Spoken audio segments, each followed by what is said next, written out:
Everybody's talking about LeBron's return to the Garden for the first time since January 22nd, 2020. But no one's talking about how the Knicks have lost 5 of its last 7 games heading into tonight's matchup against the Lakers. Zach Braziller is the New York Post sports reporter, and he's on now. Zach, let's talk some Knicks basketball, man. Let me break this down first. 4-game lose streak. Then they beat the Cavs. Then they beat the NBA best Celtics in Boston, but then they lose to the KD-less Nets. What's going on with this team, Zach?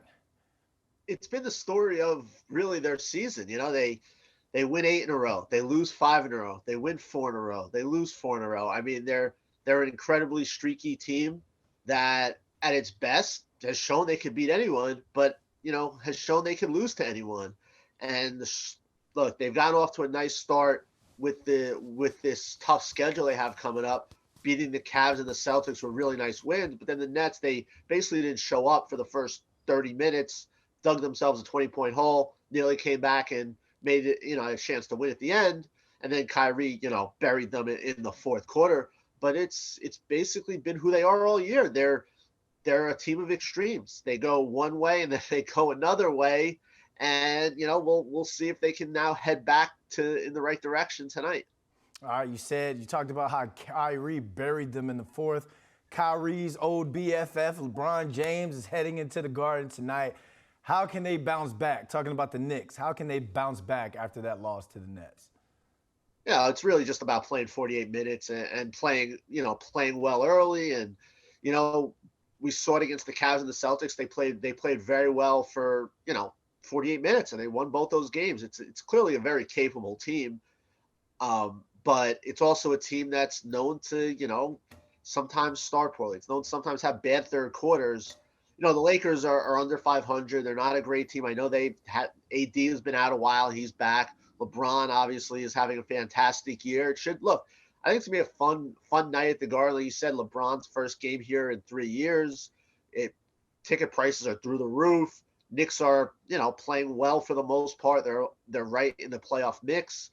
It should be a fun night. I mean, I'm really excited to just see Randall against LeBron. I mean, Julius is having a fantastic year. A lot of people think he deserves to be an all-star.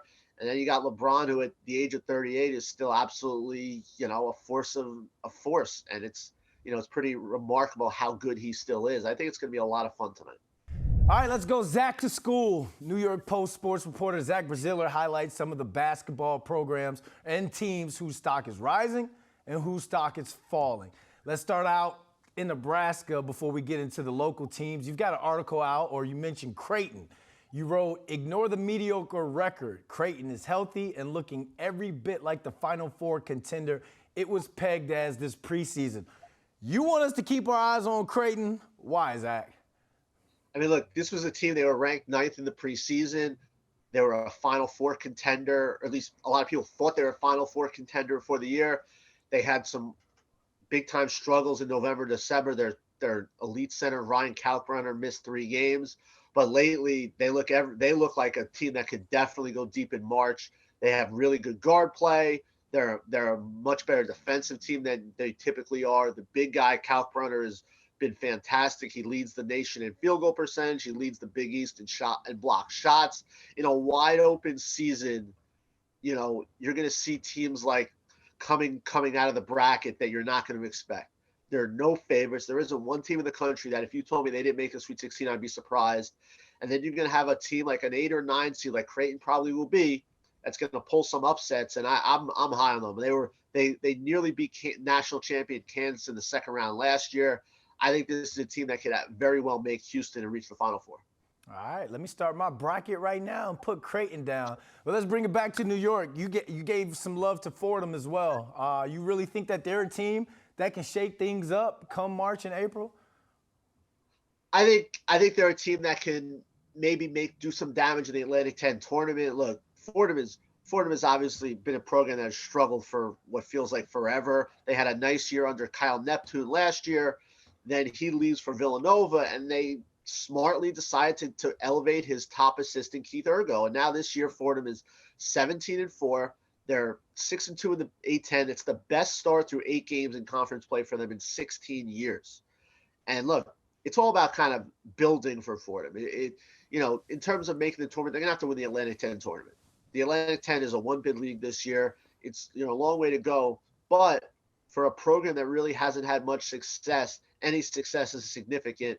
And this team has done well here. Yes, they played a really, really weak non-conference schedule. There's no question about that. But you got to give them credit. They've beaten some good teams in the league. They're 6-2. I think Fordham fans are very excited about the present and the future. And, for a team that really has done much in the way of positive results, that's important. Built Fordham tough, as you put in the article. Now, last but not least, you've got Hofstra's stock going up. In fact, you called them the best mid-major in the area. What do you like about the Pride? Aaron Estrada, the preseason Colonial Player of the Year, is fantastic.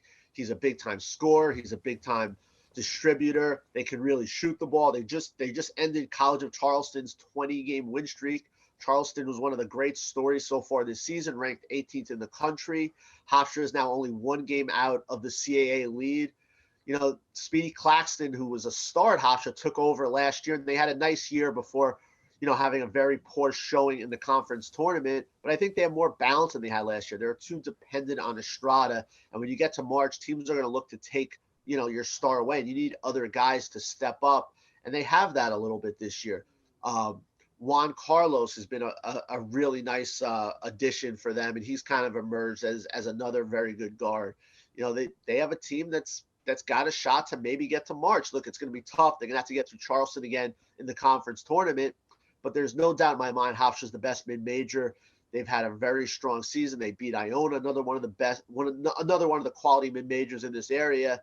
And when you have a player like Estrada, who's as good as any guard in the country on the mid-major level, you got a shot to win any game. See that, basketball fans? We got to educate you guys on the mid-majors and the sleepers. That's why we take you, Zach, to school. Zach, thanks for joining us, my man. Thanks, man. Have a good one.